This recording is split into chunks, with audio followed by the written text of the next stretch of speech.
This episode is brought to you by Progressive. Most of you aren't just listening right now, you're driving, cleaning, and even exercising. But what if you could be saving money by switching to Progressive? Drivers who save by switching save nearly $750 on average, and auto customers qualify for an average of 7 discounts. Multitask right now. Quote today at Progressive.com. Progressive Casualty Insurance Company and Affiliates. National average 12-month savings of $744 by new customers surveyed who saved with Progressive between June 2022 and May 2023. Potential savings will vary. Discounts not available in all states and situations.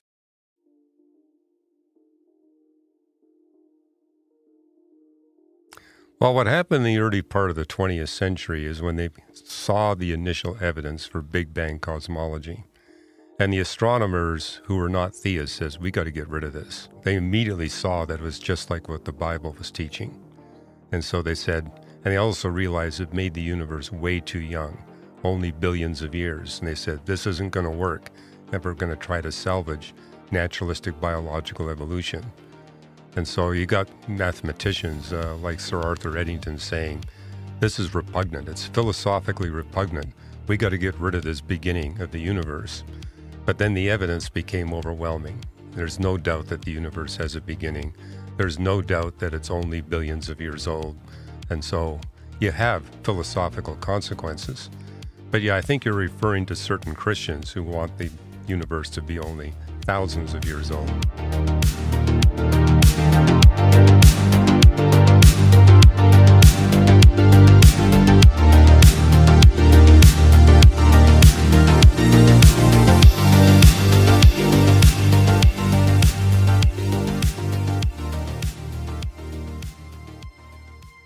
The history of our Earth is so different from what we can imagine. The Smithsonian, if they found out about a large skeleton somewhere, was to go get it. I'm going to assume at least one person is right, because if one person's right, it busts the paradigm. It all goes back to the fallen cherub. And the problem with the modern day church, they have a very truncated view of the supernatural. This backdrop that's just pregnant with all kinds of meaning associated with this Mount Hermon event. Welcome to Blurry Creatures. And this guy defects from the kingdom. That's a big deal.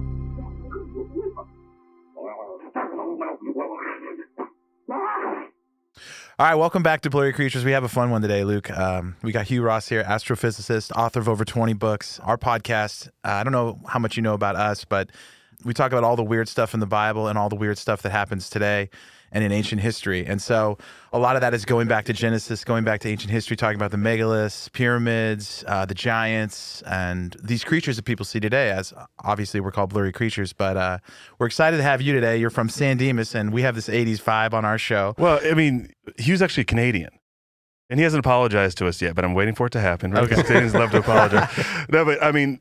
Grew up in San Dimas, I guess. You were there from the 70s. I grew up in Vancouver. Okay, that's right. That's right. Yeah. But we always make like 80s jokes on the show. We actually had a phone booth from Bill and Ted at our conference here at Conduit Church, and we made all of our guests come out of the phone booth like Bill and Ted. So you were saying that the... In pre-roll, yeah, you were saying the Circle K is still there. Circle K is still there. Phone booth is gone.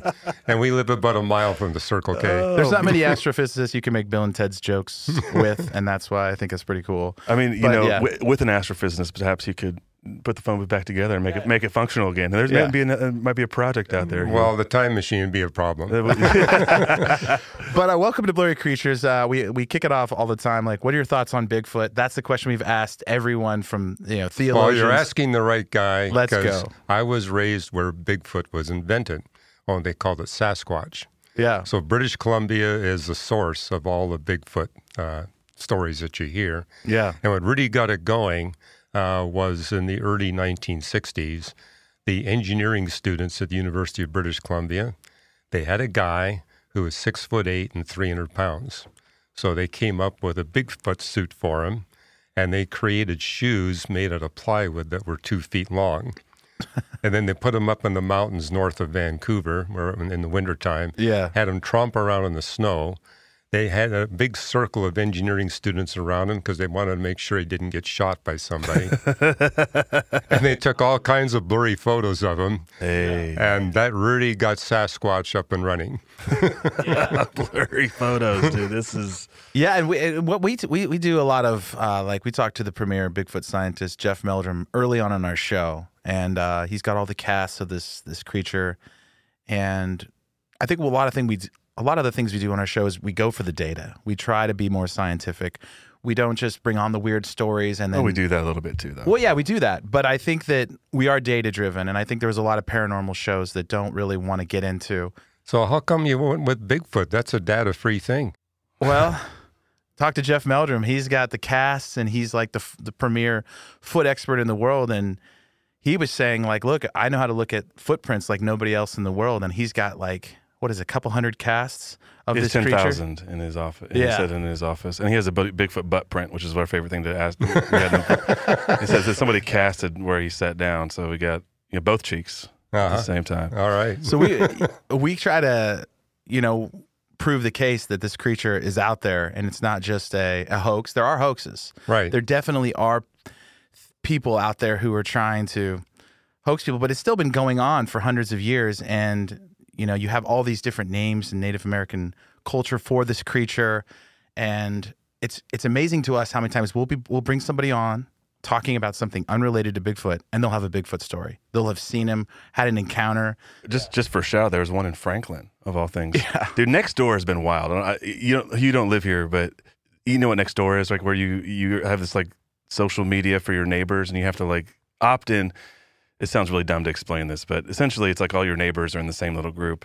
So for Franklin, someone sent us that somebody in Percy Priest Park up here by the lake had this encounter, thought they had a Bigfoot encounter or whatever. And so they posted, this is Franklin, Tennessee. And then last night, it just randomly sent Nate, somebody posted a UFO experience.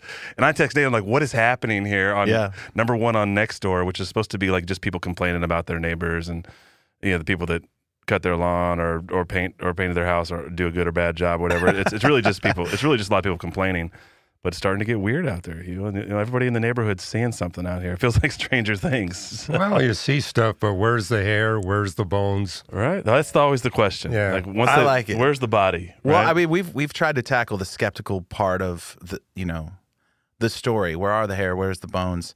I think that's the hard part about doing a show like ours, because I listened to a lot of paranormal shows before we started this podcast, and I wanted better answers. And one of the big things we talk about is the Genesis 6 event, where you have these hybrid beings, and then you have this whole narrative of giants in the Old Testament. Right.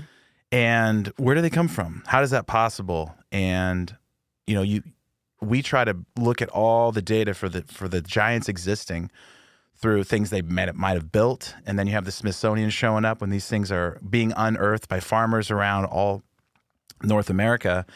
And it's difficult because I think, and we could probably talk about this today on this episode, of our listeners are like either hardcore conspiracy theorists who they believe everything the science says is a lie, and then you have this other group of people who think that the Bible and science can't go together, that science is the ultimate source of truth. And I like kind of how Jordan Peterson puts it. He says, the Bible is the framework of which all truth comes from. This is the foundation of truth. This is how we know what can be true and what can't be true.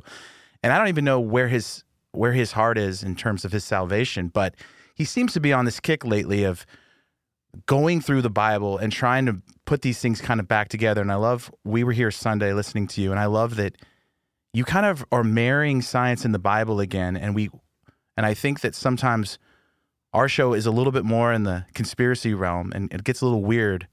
But I think we talk a lot about heaven and earth and how can spiritual beings be are they physical? Are they not physical? These are the topics that we talk a lot about on our show, because I think Luke and I often talk outside of the show that there's like a kind of a Gnostic view of the spiritual realm. It's not anywhere. And when people start like sharing their stories, it feels more and more like this stuff is interacting. Heaven and earth are colliding. Right. They are overlapping each other. And how do we make sense of that? And I think it would be really good to talk about the science of how have heaven and earth sort of connect, maybe some thoughts on Eden, and sort of the beginning of the story that we're all sort of confused about constantly as Christians. I would say too, I think your testimony is the perfect place to start. And I know that you told this weekend, and it's probably a little bit ad nauseum because you did this, you spoke 3 times this weekend and did the same presentation. But I think it's so powerful because you are an extremely educated, intelligent person who didn't start out as being a Christian. In fact, it was the flip. You started out as a young budding scientist, even as a teenager, and then hanging out at the Circle K, looking for answers. So, can you tell us how? Because what Nate said and what I love about your work, and you've written 23 books, and I'd like to touch on the last one too at some point. I've read Why the Universe Is the Way It Is in a Matter of Days. I love those books. I think the way that, and this is what I want to get into with you as well, is you have this very interesting analogy of the book of nature and the book of Scripture. Right, the book of science and the book of Scripture, those two things are not at odds. But I'm going, and I'm kind of, I don't want to steal your thunder here, Hugh, but can you talk about how you got to a place as someone who works in, laws of thermodynamics and physics and, all of these super scientific things, astronomy, measuring distances and stars and all these different things, and how you ended up as a person of faith? Because those two things in our society always seem to be juxtaposed, right? You have this, you either believe in science or you believe in religion, I'll just say, but that's sort of the two roads that it feels like society wants to give you. And those two things seem to be very separate or intentionally separate. And yet, and in our show, we talk about how the ancients didn't divorce the natural from the supernatural. In fact, the ancients, when we read Genesis and the Old Testament, they had very much a supernatural worldview. In the same way, this is my analogy, I feel like in this post-academic, this post-enlightenment academic paradigm we live in now, we've very much divorced science from the Scripture or from religion, if you will. And so I'm not going to talk more, but I would love you to share your story because I think it's an amazing testimony of someone who really searched out the answers, and then you came to the conclusion you did. Well, I became a serious student of astronomy and physics at age 7. That's incredible, dude. That is first off. That's how it is. That's how it is, yeah. I was writing love poems at 7. Dude, Nate was watching Ninja Turtles, yeah.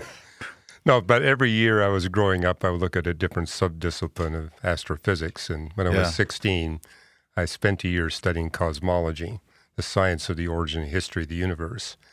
In 19th century astrophysics, the idea was that the universe was eternal. And then what happened in the early part of the 20th century, they began to see that the galaxies were moving away from us. And this was the birth of the Big Bang theory for the origin of the universe. And, when I was in my teenage years, there was a lot of debate going on. Is a Big Bang, does the universe oscillate like you see in Hinduism where it reincarnates? Is it a hesitating universe? Is it a steady state universe? And I could see that the evidence was favoring Big Bang. And if it's Big Bang, there's a beginning to the universe. If there's a beginning, there must be a cosmic beginner. So as at age 17, I began to say, hey, I want to find that cosmic beginner. Didn't really know where to look. I thought, well, Immanuel Kant's a good place to start because he's considered the father of cosmology. So I read his Critique of Pure Reason, and I said, this isn't really coming together. It's not fitting the astrophysics that I know. I looked at René Descartes, and the high school I went to is filled with refugees from all over the world. And so people said, hey, you need to read the Hindu Vedas. You need to read the Quran, the Buddhist commentaries. So I began to go through all that, Zoroastrianism, Baha'i, and everything that they were saying was not fitting what I knew to be true about the universe. And when I say I didn't really get to know Christians until I showed up at Caltech, I did see 2 from 30 feet away when I was 11 years of age. And these were 2 businessmen that came into our public school, put 2 boxes on our teacher's desk, didn't say a single word, but those boxes were Gideon Bibles. There you go. So it was at age 17, I began to read that Gideon Bible and realized this book isn't like the other books I've been looking at. It actually invites subjective testing. I discovered the scientific method in the early creation texts in the Bible. Can you explain that? Well, the public school I went to, I got taught the scientific method in grade 1, grade 2, is in all 12 years. And so that was something that I could see immediately, like just looking at Genesis chapter 1. It begins with a statement, this is the point of view from which you're to interpret the 6 creation days. That's step 1 of what we call the scientific method. Don't interpret until you first establish the point of view. Right. Step 2, don't interpret until you establish the starting conditions. Genesis 1:2 gives you 4 initial conditions. Step 3, don't even try to interpret until you determine what happens, when, where, and what order. Those are the 6 creation days. The next step is look at the final conditions, see how they differ from the starting conditions. Then you make an interpretation. But in the scientific method, your first interpretation is lightly held without emotional investment. Then you want to test it. And the thing I noticed about the Bible, it had more than 24 lengthy texts that dealt with creation. The other holy books would have 1. The Quran has 3, but the Bible's got more than 24. And so I said, I got all these opportunities to test my interpretation by looking at what Job says, Psalm says, Proverbs says, Isaiah, 2 Peter. And then 9 years later, I found out why the scientific method is in the Bible. That's the origin of the scientific method. Yeah. Back in the Reformation era, that people were looking at the Bible for themselves. They saw this. They applied it to their scientific research. So it's no accident that the scientific revolution exploded out of Reformation Europe. That's wild. eBay Motors is here for the ride. With over 122 million parts, you can make sure your number one ride or die stays running smoothly. Brake kits, LED headlights, bumpers, whatever your baby needs, eBay Motors has it. And with eBay Guaranteed Fit, it's guaranteed to fit your ride the first time, every time. Plus, at these prices, you're burning rubber, not cash. Keep your ride or die alive at ebaymotors.com. Eligible items only, exclusions apply. Do you believe that how we got that method came from heaven itself? Like we didn't, did God give that to his people? Well, something you see in the other holy books is they basically appeal to subjective testing. If you have a warm feeling, it's true. The Bible was distinct. It actually exhorted objective testing. Paul says, put everything to the test, hold fast to that which is good and true. And multiple times you see the Bible exhorting objective testing. Don't believe it until you first put it to the John test. Says test the spirits. Test the spirits, right, yeah. That's fast. So you read the Quran, you read the Vedas. I don't want to point this out to our listeners. Like when you're talking about you investigate, you read all of these holy books looking for something in a faith system that can align with. Well, here's the way I put it to the test. I said, what I see in the universe, everything is consistent. It's harmonious. Yeah. It looks like it's a single plan. Yep. So I said, if there's a book that comes from the one that created the universe, it'll have the same characteristics. There won't be contradictions. Everything it says about science and history will be correct. And so I looked for mistakes. So when I went through the Quran, for example, I said, okay, do I see any contradictions here? Do I see any statements about future science that I know are not true, or future history? And I did that with all these different holy books. And I got to the Bible, the thing I noticed, number one, it's talking about geography, history, and science all over the place, way more than the other holy books. It's like it's begging you to put it to the test. And unlike the other holy books, everything it has to say you can prove is correct. It's like Paul says, you're without an excuse, you know, because you can see that. And as an artist and someone who's always been drawn to creating things, I always find it interesting that when, a big portion of humans, when they read the Bible, they don't want to give any credit to someone creating this. But yet, if they created something, they sure as heck would want credit for what they made. And, as an artist, you see the handiwork. And for me, at a young age, I thought, even if I didn't know anything about this, this is designed. These things are put together and there's ecosystems and it feels magical. And I don't know why some people the magic is out of the equation. Well, in the first page, it says we're created in the image of God. Yeah. It's interesting how we create in the same manner that God creates. Yeah. I mean, when you look inside the cell, you see these amazing machines. You see piston engines. I mean, you see rotary engines. The only difference is they're better than the ones that we make. Yeah, they don't fall apart 10 years down the road. Yeah. Yeah. So suss this out for me, Hugh, because you land on the Bible and you find it inerrant. I know this is your new book, right? I'm fishing there. But I think a lot of Christians would have a hard time saying, the Big Bang was the theory is the theory at the time prevailing for astronomers, astrophysicists, and that has got to be at odds with the creation story if you're a Christian and you believe the Bible. So how did you find those two things congruent? How does that? Well, what happened in the early part of the 20th century is when they saw the initial evidence for Big Bang cosmology. And the astronomers who were not theists says, we got to get rid of this. They immediately saw that it was just like what the Bible was teaching. And so they said, and they also realized it made the universe way too young, only billions of years. And they said, this isn't going to work if we're going to try to salvage naturalistic biological evolution. Right. And so you got mathematicians like Sir Arthur Eddington saying, this is repugnant. It's philosophically repugnant. We got to get rid of this beginning of the universe. But then the evidence became overwhelming. There's no doubt that the universe has a beginning. There's no doubt that it's only billions of years old. And so you have philosophical consequences.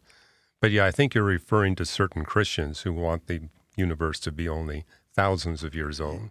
Yes, there's this young Earth idea, right? And it's pulling from the scriptures and genealogies and. Well, my appeal to them is, hey, we only differ by 6 zeros. It's only a factor of a million. And you look at the difference between both young Earth and old Earth creationism and atheism, and it's like, hey, there's a huge, way greater difference. Right. Yeah, we have some friends that we have it on the show, and they differ. And one's a theologian and one's a researcher. They differ on things, but what they say is that what they agree on is the hinge, is the biblical text and the gospel. Right. I think what we've discovered on our show is there could be a hybrid of these ideas. And we have a lot of people have black and white views of these things, but the earth can be old, but humans might not be that old. Well, we were put here later. Or, you know what I'm saying? Like, we can rescue some of these, I'm here or here, and be like, well, maybe they're both right. Well, in that sense, my young earth creationist friends believe that Adam and Eve was specially created relatively recently, thousands of years ago. And I say, hey, that's our view as well. Yeah. We believe that all of humanity is descended from one man and one woman that God specially created. Yeah. Now, I personally have the creation of Adam and Eve during the last ice age. So we're talking tens of thousands of years ago. They're talking thousands of years ago. But hey, now we're only differing by a factor of 10. Right. Yeah. And I would argue that if you look at Genesis chapter 2, it has to be an ice age event, because it tells us that there were 4 known rivers that came close together in the Garden of Eden. Well, the only location where those 4 named rivers come close together today is 200 feet below sea level. It's in the southeastern portion of the Persian Gulf. But during the last ice age, sea levels were 390 feet lower. So that would have been dry ground during the last ice age. Mm. So, but that's wild. We haven't heard, because we've talked a bit about Eden with theologians. We talked about it sort of ad nauseum with Tim Mackey from the Bible Project and his ideas of. Because he said it was on a mountain, though. That was the difference. I think he believed that Eden was on a mountain. Well, if it's on a mountain, it's really difficult to get 4 rivers to come together. Well, that's what that was the weirdest part about that episode. But we do see we've uncovered that there are a lot of megalithic structures underwater. Yes. There are some in the like the Bahamas and the Caribbean. There are some in Japan. Even one we talked about off the coast of California. There were some discoveries of these ancient, what they were building, and it's under. How do they build it? There's a lot of water over that. Well, it's underwater now, but it would have been above water back then. Yeah. So I mean, we see evidence for human habitation during the last ice age. It's not just the Middle East. In fact, I've just written a book on Noah's flood, making the point that there's now new research that shows what we see in Genesis 10 and 11, where humans were living in one locale and God scattered humanity over the whole face of the earth.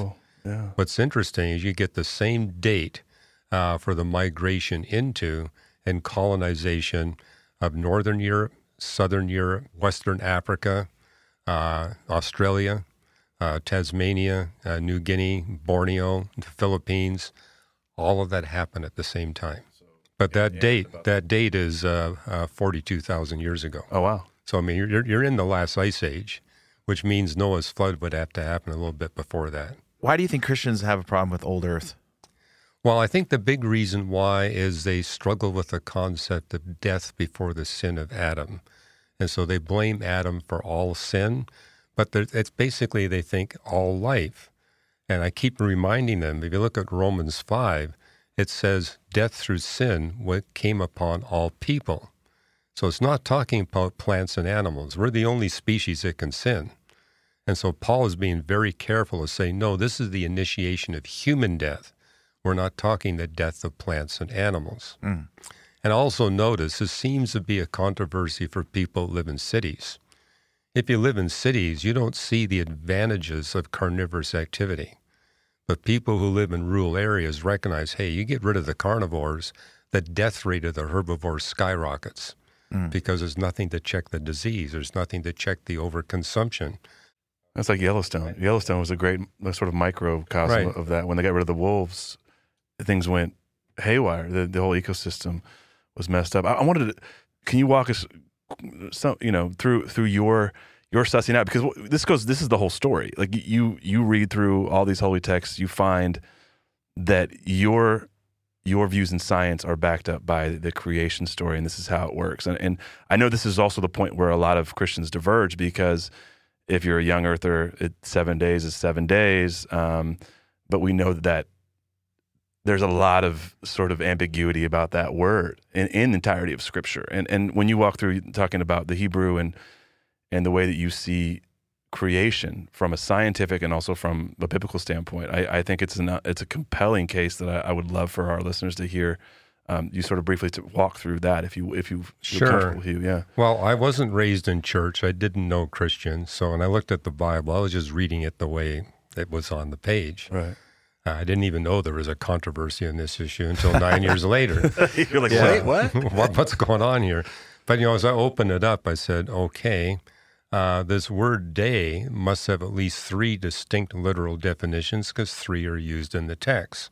Creation day 1 is using the word day for the daylight hours. Creation day 4, it uses the word day. It's contrasting seasons, days, and years. That's day as 24 hours. But Genesis 2:4 uses the word day for the entire creation history. That's day as a long period of time. And then I noticed that the first 6 days end with an evening-morning statement.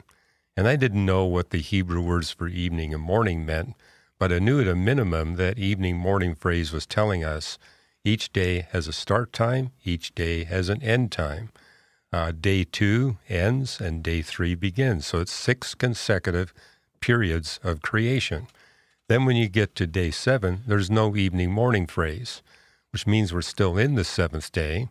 And you got Psalm 95 and Hebrews 4, Old and New Testament, both stating we're still in God's 7th day. And it's the day when God doesn't create. And I remember telling the audience on Sunday, that was like a light bulb moment for me, because, when I was 11 years of age, I read this book on evolutionary biology, and I said, it doesn't work. We have all this evidence for new families, new orders, classes, and phyla before humanity, and none of that after humanity. And when I read the Bible for the first time, it says this answers the fossil record enigma. How do we know it was before? Well, okay, when you look before humanity in the fossil record, you can see evidences for the appearance of new body plans amongst the animals, new phyla. You see the new classes, the new orders. It's all over the fossil record. But as soon as you get to the human era, you see none of that. We do see some evidence for new species appearing. Okay. But that's about where it stops. And then from a naturalistic perspective, you would say, okay, we got gene exchange, natural selection, mutations, and epigenetics. Yeah. This will produce small changes in a species over time, And eventually you might get a new species. And if you wait long enough, you get a proliferation of species that produces a new genus. And if you wait much longer, you get a proliferation of genera that produces families. Families will produce orders, orders classes. Last of all, you get the phyla. But as I explained on Sunday, when you look at the fossil record, it's exactly the opposite. Yeah. The phyla show up first, the species show up last. And atheistic, paleontologists look at this and said, this is not at all what we expect. It's like the more we study the Avalon and Cambrian explosions of life, the mass speciation events, it's the exact opposite of what we predict.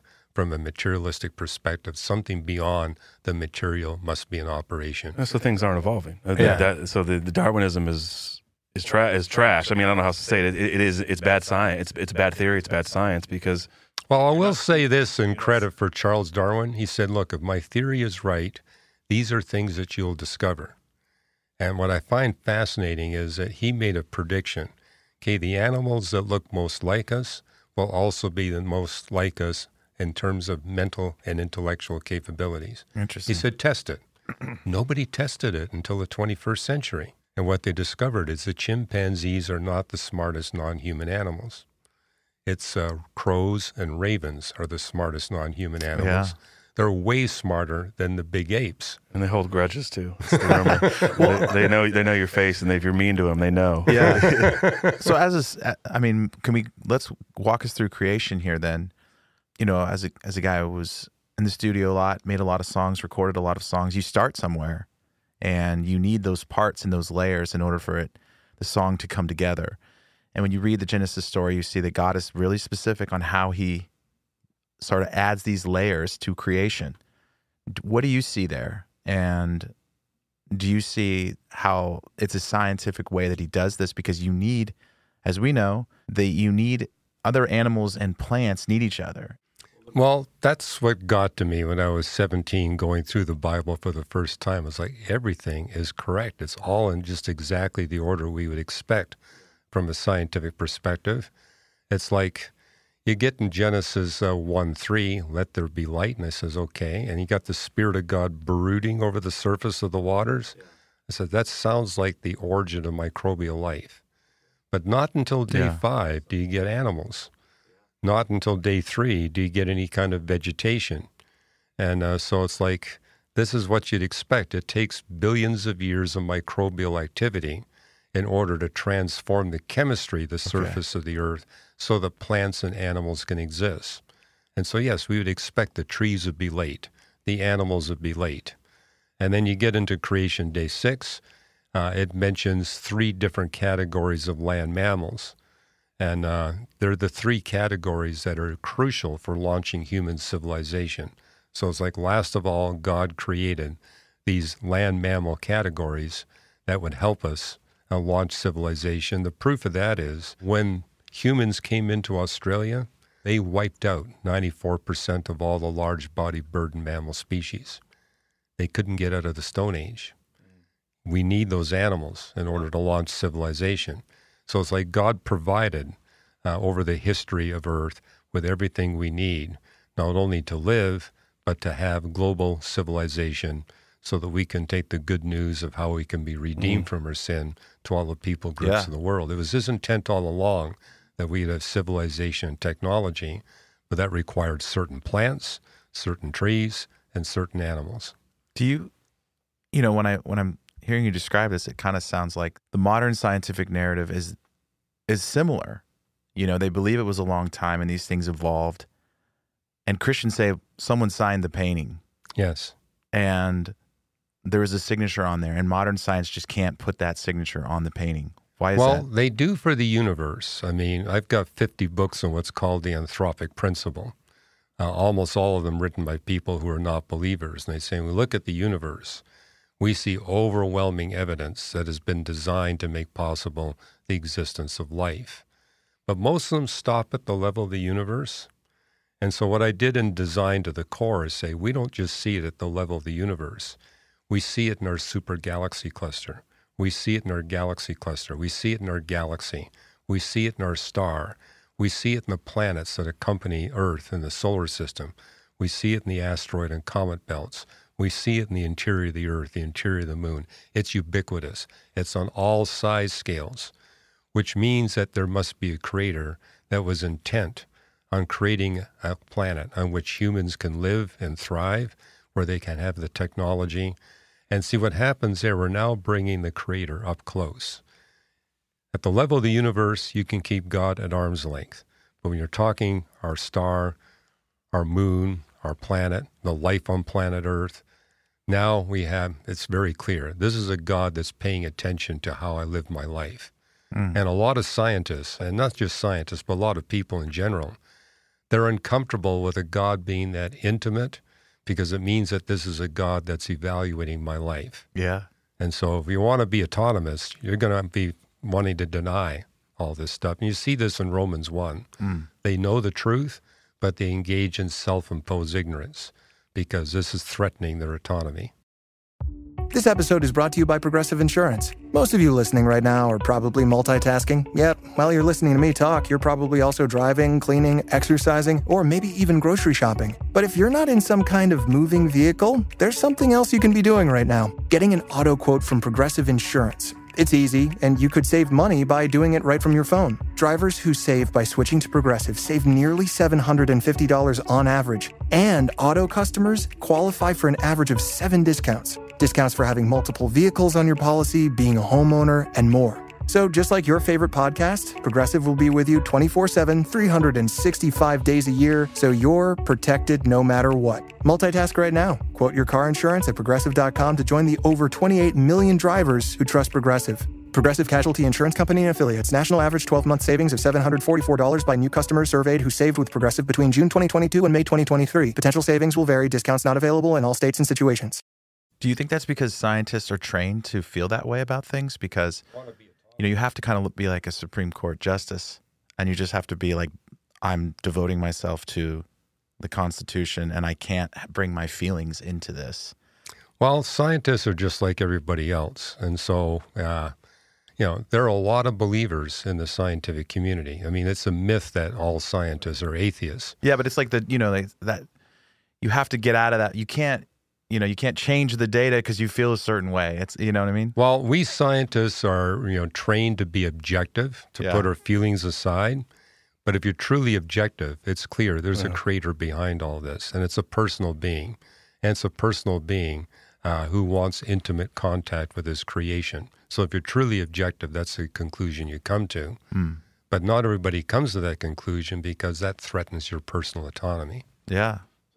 You're saying that each day was a long period of time in which God created and continued to create. And each of these, it feels like you're building a layer on top of it. So God creates the universe, and then He's hovering over the waters. And I know you talked about how the point of view changes, right? So you have this big macro point of view of God saying, let there be light, and separating the light and the darkness. And then the next scene is from the surface of the earth, underneath the clouds. And I really like the way you pointed the difference there. But in these days, in the Yom, I think is the Hebrew, you contend and that there's based on the scientific record and the fossil record, and that these are long periods of time. But each time God is creating in these days, in these epochs, or whatever you want to call it, He's setting the table for ultimately creating humanity, right? But it's like He's making it's like a recipe. I don't know how to put it. Like you start with this,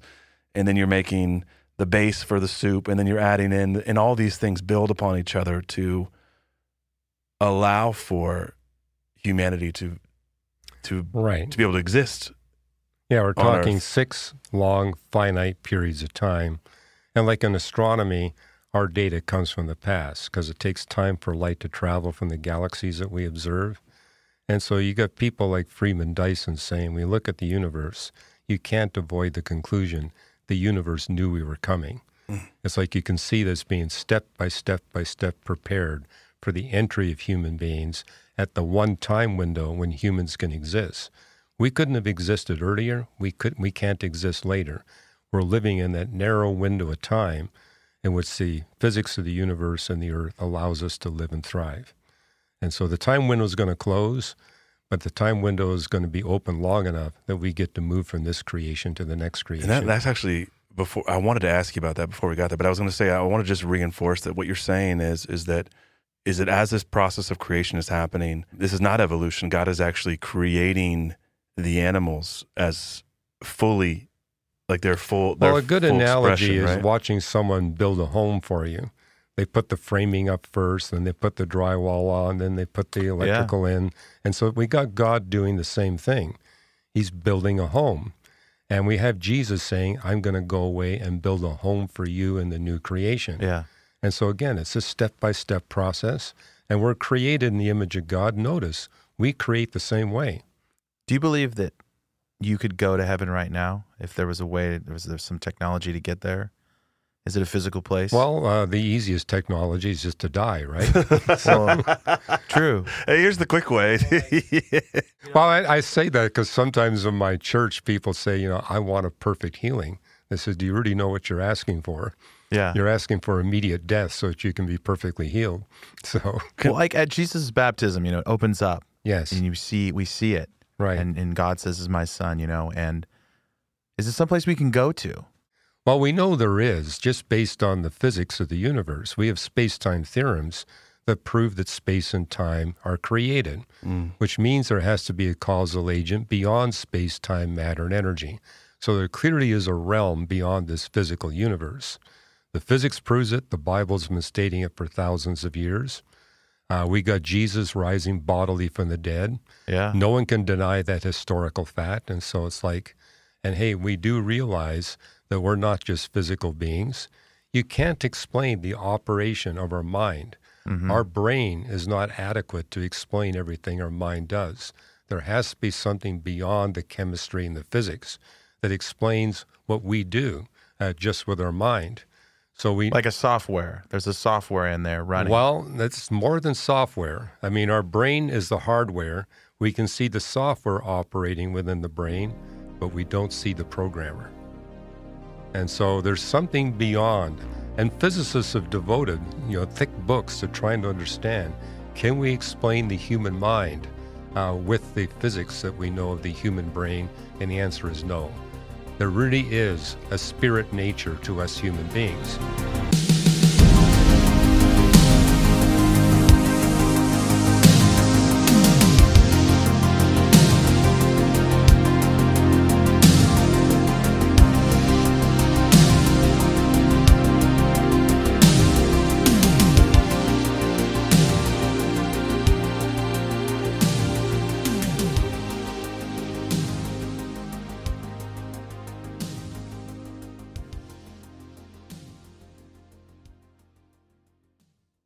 Now, the plants don't have that. And what's interesting about Genesis, it uses the word create 3 times.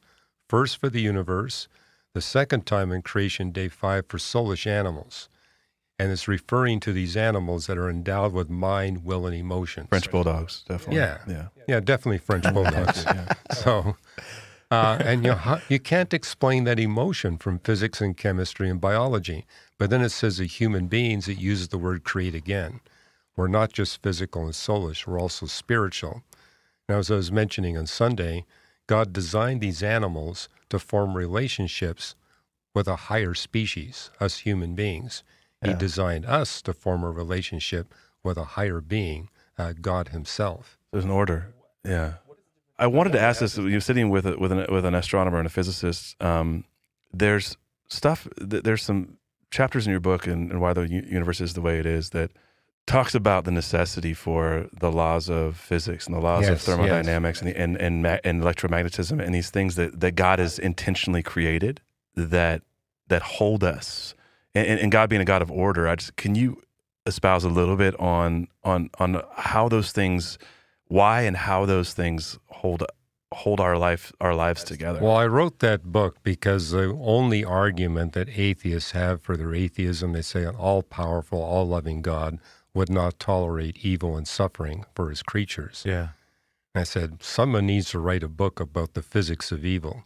So that's why the universe is all about, why the universe is the way it is. Basically making the point that, yes, thermodynamics, gravity, electromagnetism, the strong and weak nuclear forces that permits physical life to exist. But those laws of physics are optimally designed so that evil can be eradicated quickly and efficiently, while our free will is actually enhanced in its capacity to receive and experience love. And the proof of all that is the moment that evil is eradicated, there's no more thermodynamics, there's no more gravity, there's no more electromagnetism. A second proof is that we notice those laws of physics work to restrain the expression of our evil. It's something I taught my sons when they were growing up, saying, look, if I don't discipline you, the laws of physics will. Yeah. The laws of physics will be a lot harsher. And it's like, you see this in Genesis chapter 3. The moment Adam and Eve sin, God says from now on, you're going to have to do more work. You're going to experience more pain. And the problem is when we sin, we ruin things. And it takes extra work, extra time, and extra pain to undo the damage that our sin and evil has caused. And none of us biologically enjoys extra pain, extra work, or wasted time. So the laws of physics motivate us to avoid evil and pursue virtue. But we quickly discover we do not have the resources to do what the laws of physics impel us to do. And this is God saying, look, I'm here to do for you what you can't do for yourself. Come to me. And when I read the book of Job, I realized this book is the oldest book in the Bible. Job figured it out. Smart guy. He figured out. Yeah, he was a smart guy. He figured out that the physics of the universe is designed to show us, hey, if you go down an evil path, there are consequences and they're not pleasant. And he also figured out, I don't have the resources to do what I know must need to be done. I was going to say, the rumor is you were friends with Chuck Missler and John Eldridge. Yeah, I like John that one, Eldridge. yeah. But I actually baptized John Eldridge. let's go. He's still wild at heart, man. Let's I love go. that. I love his he's book. still wild at heart. Yeah. I know Chuck was kind of early to a lot of the stuff that we talk about on our show. We talk a lot about how this science and technology was given to us, like outside of, what God intended, that these sons of God exchanged women for technology. I know that it's briefly mentioned in Genesis, but what I think is interesting is that you see this explosion in technology, which obviously is the science behind it. How much of that have you explored, and what do you think? Well, Chuck, I got to know Chuck, and he likes to speculate. Sure. But often his speculation goes way too far. That's our show. Yeah.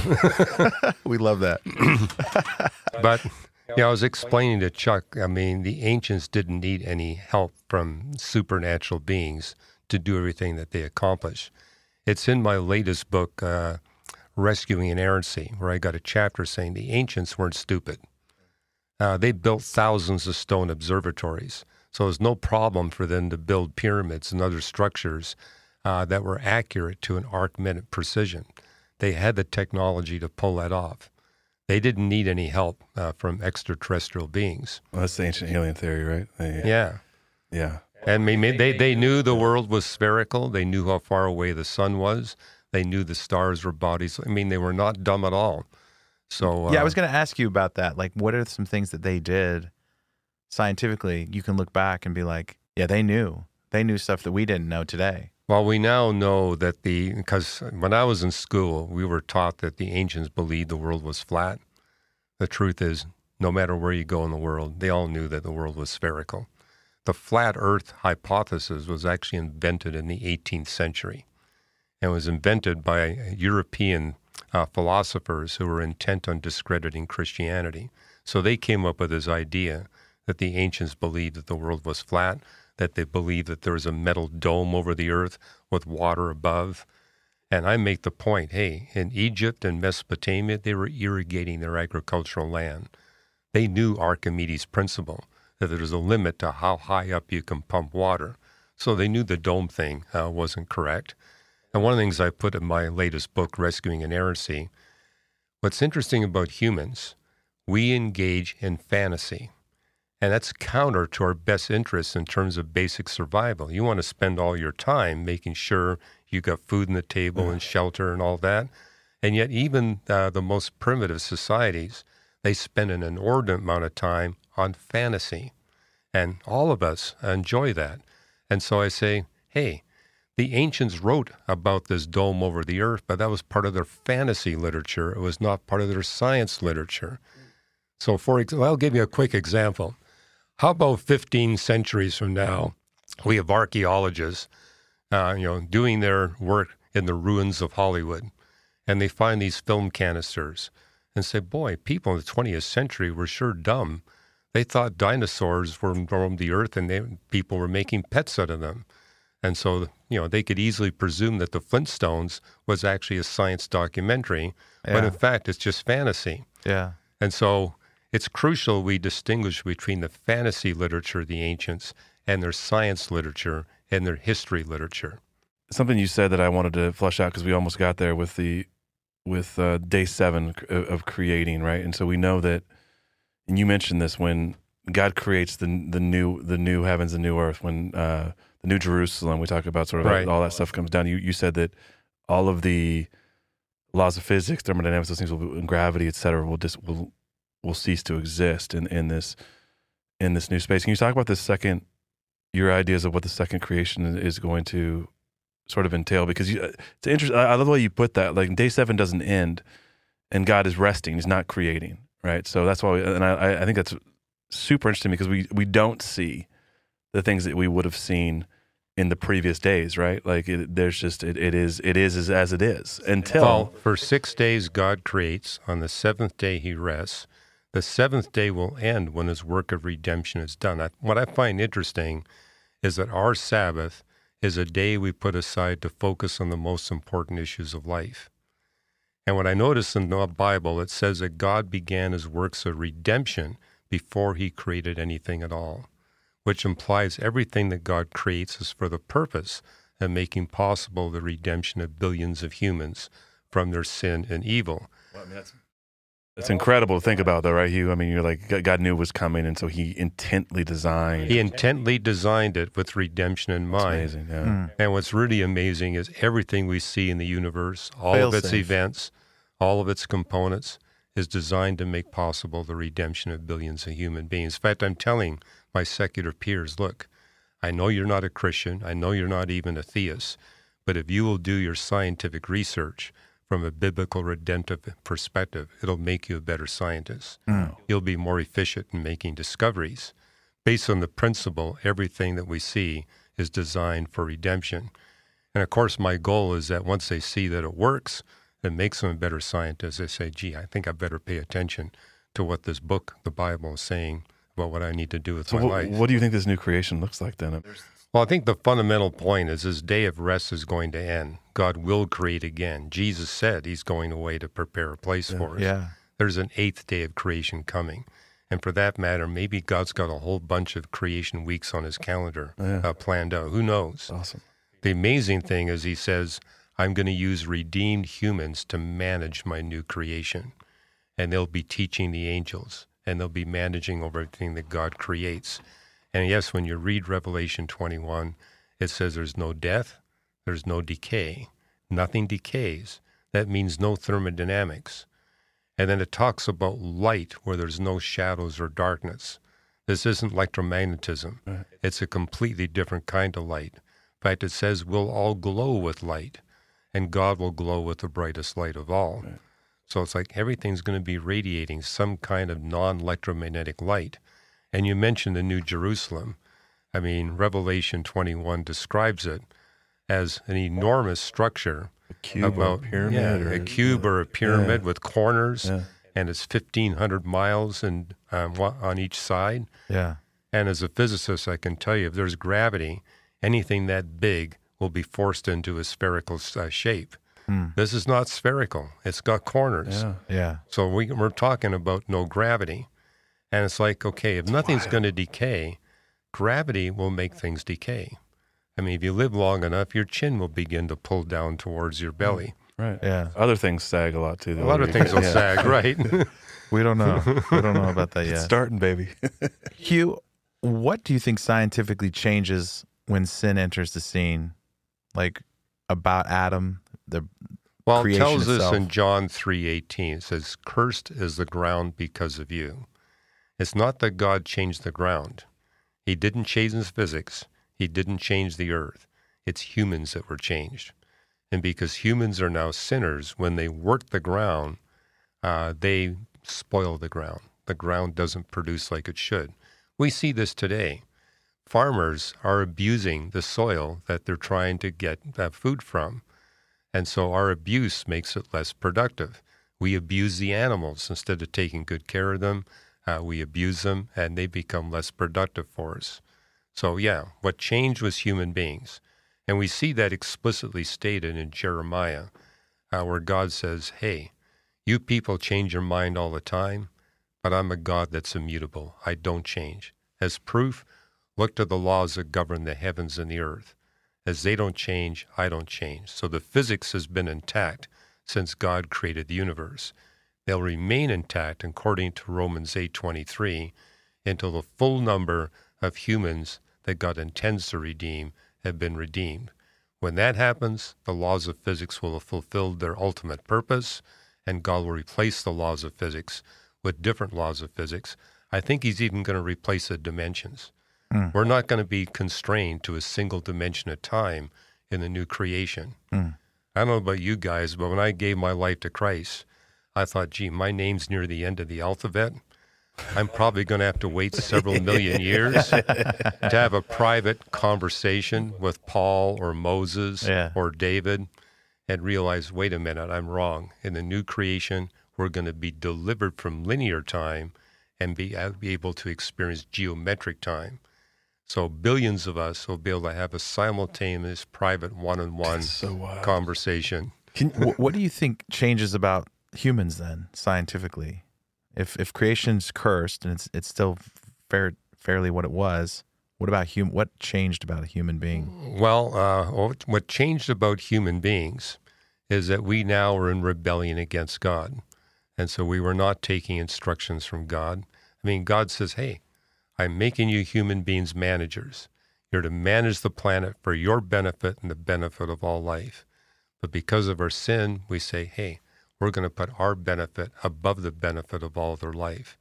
Or I'm going to make it my benefit, but it's not going to be your benefit. So we begin to express a selfishness to a degree that spoils it for everybody. Do you believe, like, genetically we changed, though? Like, I don't think we changed it genetically. Okay. I mean, what we notice is that the moment that Adam and Eve sinned, he kicked them out of the garden, and he sent 2 angels to prevent them from having access to the tree of life. The tree of life was there to reverse the effects of thermodynamics and gravity. Okay. So it's like, that's why I think Adam and Eve sinned relatively quickly, because, you know, if they had waited 40 years to sin, they would say, gee, I noticed a little bit of decay here. I better go to that tree of life and fix this. But the fact that they saw no need to go to the tree of life tells us they probably sinned relatively quickly. That's what I was going to ask. I was going to ask if you thought, and that's actually the answer, but I was going to see if in the garden, the laws of nature, if you will, so thermodynamics, electromagnetism, if that was different, but it makes more sense that there was a source, right? That they could sort of, I don't know, regenerate or not age, or it's the fountain of youth, right? Where they eat from the tree of life and they don't die. But would that precipitate that we were, because that was before death entered the world, right? Well, or we could decay but not die. Maybe is that we could decay, but getting access to the tree of life, we could reverse the decay. And so that's why God says, hey, we got to stop them from getting to the tree of life, because they'll live forever physically, but be dead forever spiritually. And so God's goal was to use physical death to deliver us from the far worse consequence of spiritual death. Love that. So there was some sort of, are angelic beings dying at a slower rate than humans then? Well, notice there's no redemptive opportunity for the fallen angels.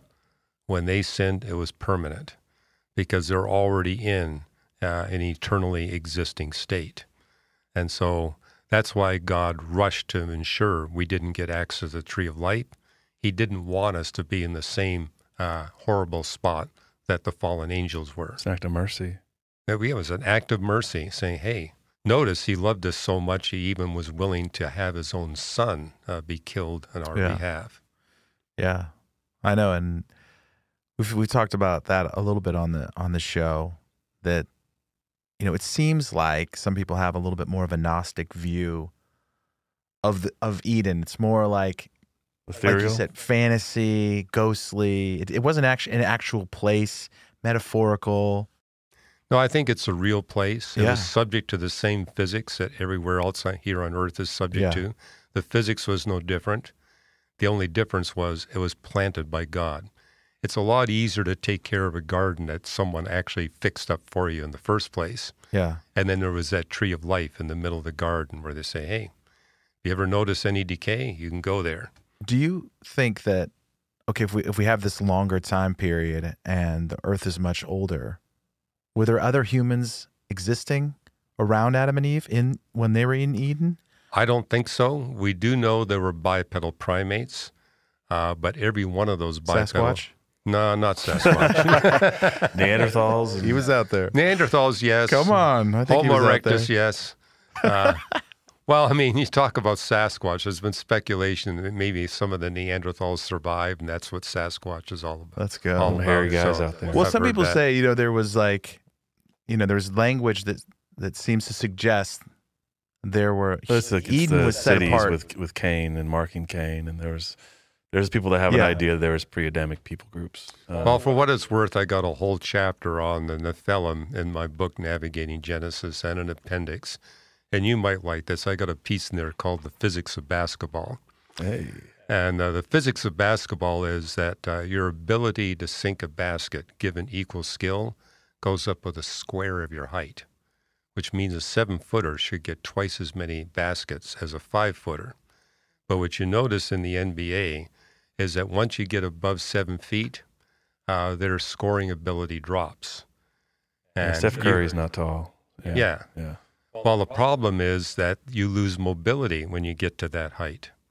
And so you're probably aware there was a big feud between Kobe Bryant and Shaquille O'Neal. Yeah, here we go, Hugh. Here we go. You know what was the course of that? They were good friends, but what was annoying to Kobe Bryant, he had to wait for Shaquille O'Neal to lumber down the court. He was way more mobile, and it's like, I'm going to sink the basket if you're not coming down here fast enough. There's a lot of pride there, too. Yeah. So, unless they had some sort of genetic... Well, that's my whole point, because once you get above 8 feet, the loss of mobility is really severe. And what we notice in the Bible, Goliath, even if you use a short cubit, he's 9 feet 9 inches tall. Yeah. And it says he carried at least 250 pounds of weapons and armor into battle. No human at that height would be able to do that. And he was able to fight. Yeah. And so it's like there's something supernatural about the Nephilim. And then you got Og, the king of Bashan. He had a 13-foot bed. 13-foot bed, old 6 King feet Og, wide. Yeah. He likes his big beds. He likes his big beds, yeah. Hugh, what would you say is something fantastical that you believe in, that your peers or people in the field of science would say, that's crazy? Because I mean, I think on our show, I've heard so many stories, and if some of these are true, I've got to make room for them. Well, where I get it is that I was an amateur astronomer before I became a professional, and this goes back to my teenage years, and so I was the one that had to process all the UFO reports. So I wound up becoming an expert on UFOs without any intent. They just said, hey, you know the night sky, you process the reports. And what I noticed is I was very skeptical about UFOs. I thought, they're all natural explanations, or they're hoaxes, or that's secret military activity. I could explain 99% of what people reported to me, but there was a 1% residual that I could not explain. And I'm not alone. There's over a dozen physicists who've devoted at least a decade to studying what are now called UAPs. Right. Yeah, they've changed the vernacular on us in the last couple of Keep years. changing the acronym, right.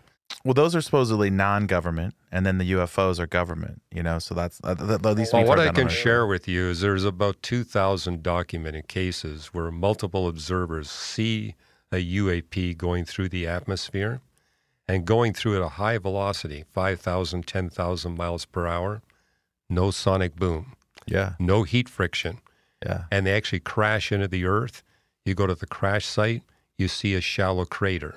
Yeah. You see melted snow. You always see damaged vegetation, but there's not a single artifact to recover.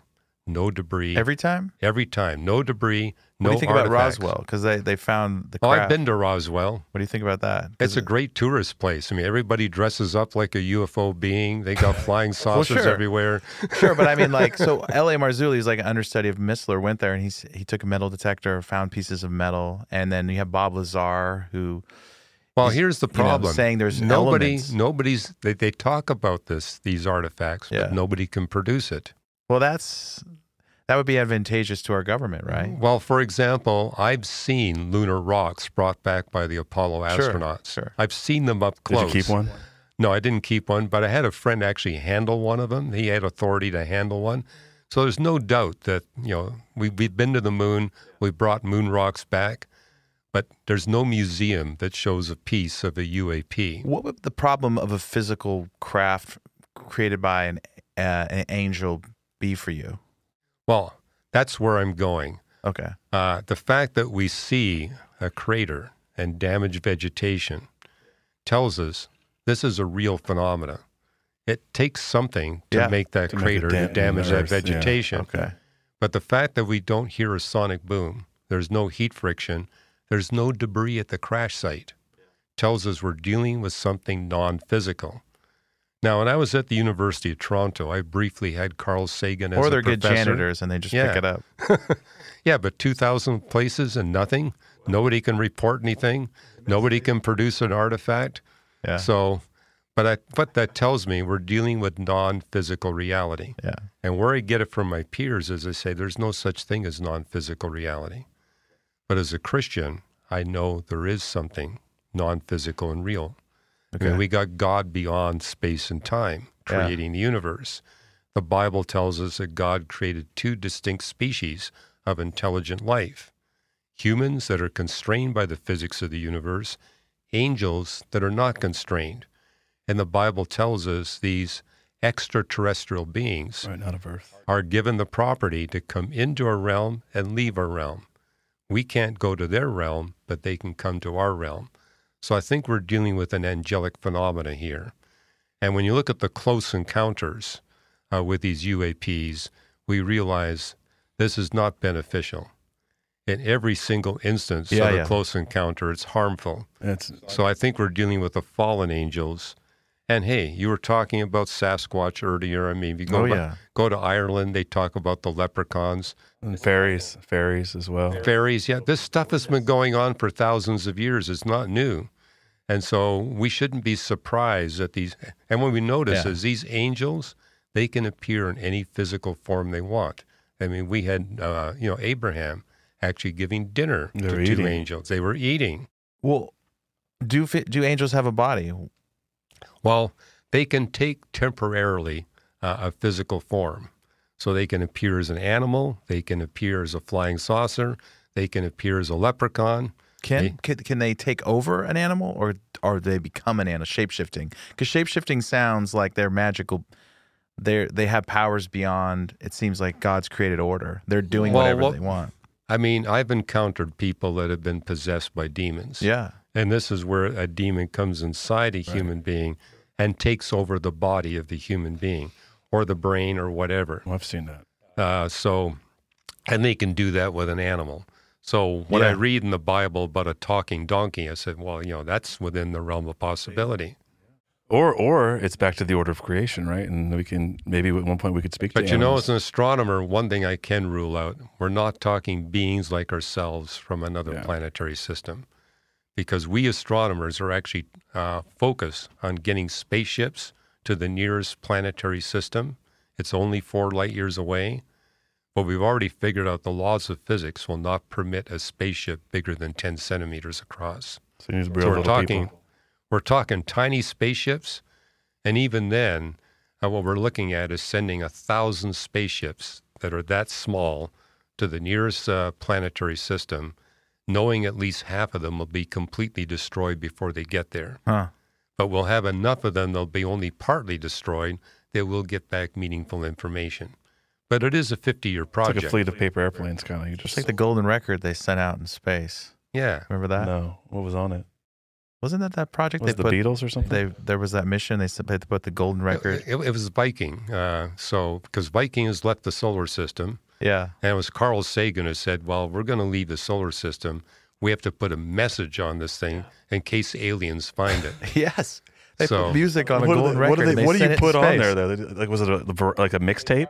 Oh, they put a number of things on there. Like the They put a Bee little Gees? What map year of was the it? solar system. Yeah, what songs made it on the golden record? There was one song, I forget which song it was. It was a song that Carl liked. Well, Hugh, let me ask you this. If you got to pick the songs going on the golden record, what would you have put? That was... Yeah. Well, I come from a family of musicians, but I'm not a musician. So you're asking the wrong guy. Well, what songs do you like? If you had to put one song on there. Well, if I had to pick one song, I'd probably pick the Brandenburg Third Concerto. Oh, let's see. Look at this guy. Yeah, I love it, dude. He's like, we're gonna put something complex. We're gonna wow these guys.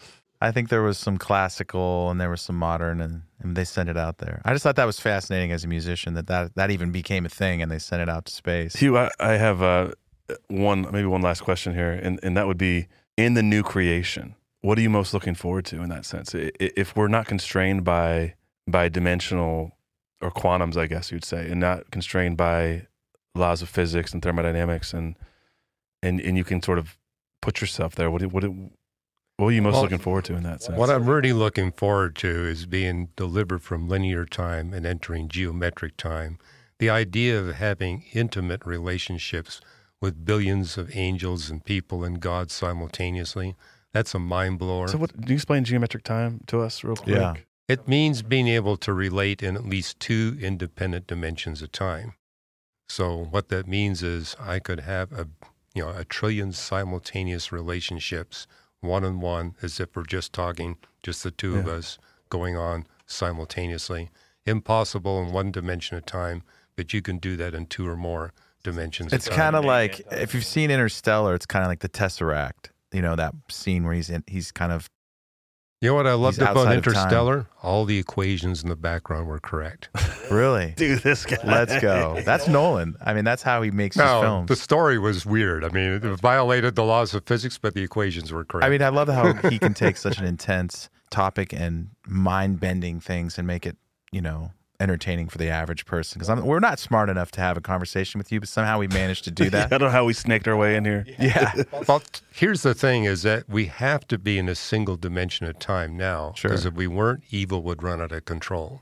Yeah. But if evil is not a problem, we don't have to be constrained to just one dimension at a time. And this is why Paul says no one can think or imagine how great and wonderful it will be. It's mind-blowing to think that we could have a relationship with one another that's better than the very best marriage that ever existed on earth, and we can have that with billions of individuals simultaneously. I mean, that's a mind blower. Is that why they booted? Is that why those that fell are booted out of heaven? Essentially, not just like they are in open defiance, but the idea that evil has to be ejected from the heavenly realm. That's evil will exist, but it'll be completely isolated. It's contained here, right? It's contained, yes. Right. Hugh, this might be just like open up a whole can of worms. But when one of my thoughts is when I think about creation, and I think about created order, and doing this show, I've kind of, the list of characters kind of grows. What does it mean to you that Jesus is the only begotten Son of God? What do you think about that?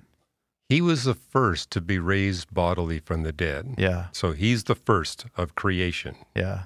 Because he could be raised bodily from the dead, so could we. But, John 1 is very explicit. The Son has always existed. He has no beginning, no end, but he is the first begotten, the first to be literally raised bodily from the dead into eternal. All things through him, by him, for him. He created everything. Yeah. And so that's wild, dude. That everything we've talked about and all the physics and astronomy and astrophysics that you've spent your life studying and written 23 books about, that Christ created, walked here, and he was the creator of all of that. That's a mind-blowing thing. The guy who created literally everything that exists came and became a human amongst us. and offer to do for us. Yeah, he was just building chairs and stuff. He decided he was going to do something humble, like just be a carpenter, right? I mean, yeah. That is you could live there and just try to unwrap.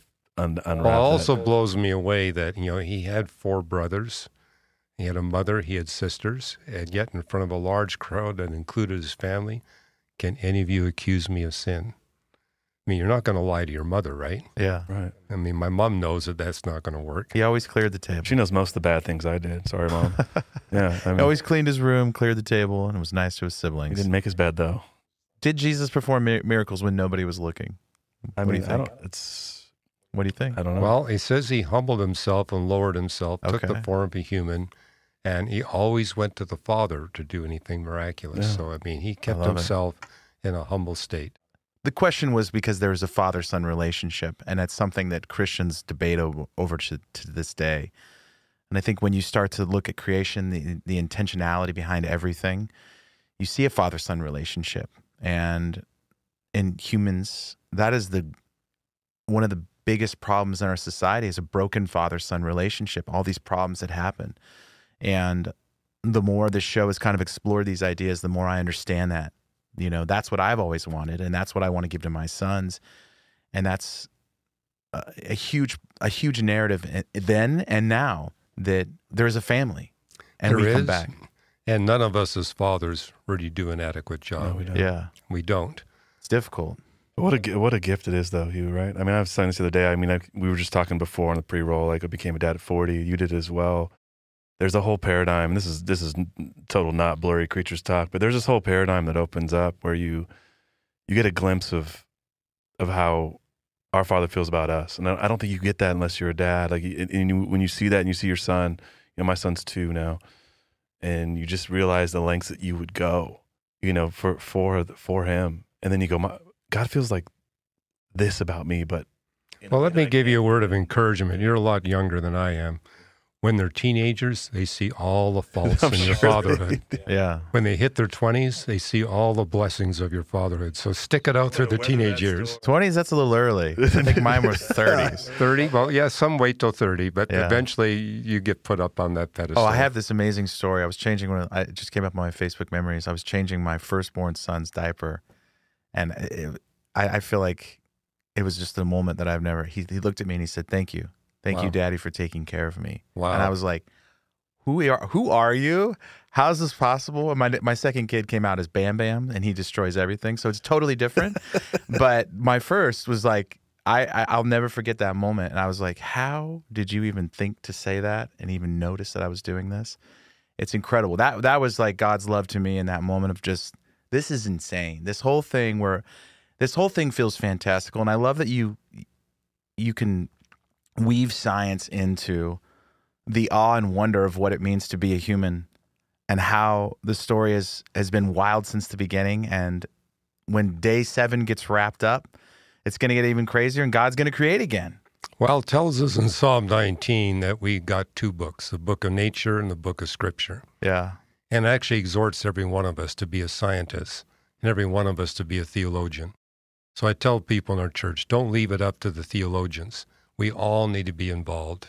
We all need to be theologians. Let's go. We all need to be scientists. It's way too much fun. And I love that you put them back together. And that's what I think I really appreciate and love about your work, Hugh, is that you take these 2 books you talk about in Psalms, but you put them back together and say these two things are not in conflict. They do not cancel each other out. They do not negate each other. In fact, they affirm each other. These 2 things are actually, they are the 2 halves to the story. And I know I want to give you a chance here at the end. I know you have a new book out to kind of talk about the new book, because we are in an interesting time where, we do live in an interesting era where things are separate. We live in this sort of post Enlightenment paradigm where people say it's science or religion.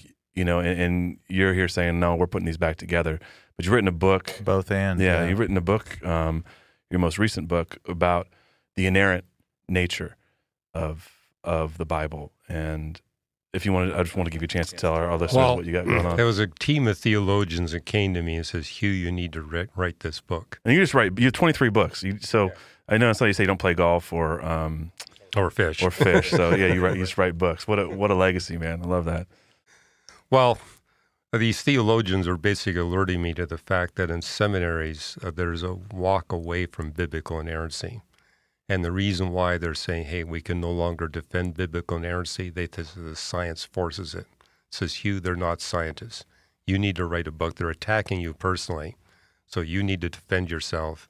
So I wrote this book basically making the point, God gave us two inerrant witnesses, the book of nature and the book of scripture. And I kind of use a legal example. You know you can get a verdict if you've got two independent witnesses that corroborate one another. And so that's what we have. The book of nature, the book of scripture, they overlap, they corroborate. And so I'm basically writing this book not just for theologians, but all Christians, saying, hey, the latest science makes a stronger case for biblical inerrancy, not a weaker case. And yeah, if the book really is inerrant, then we know that God is speaking to us, and he's speaking clearly to us. It's not the Holy Spirit partnering with failed human authors. The Holy Spirit inspires the human authors to write stuff that's totally inerrant. Yeah, that's awesome. Love that. I mean, you're doing the Lord's work. So it's been thank you for this time. Thank you for sitting down with a couple dummies and explaining the mysteries of the universe in ways that we can understand.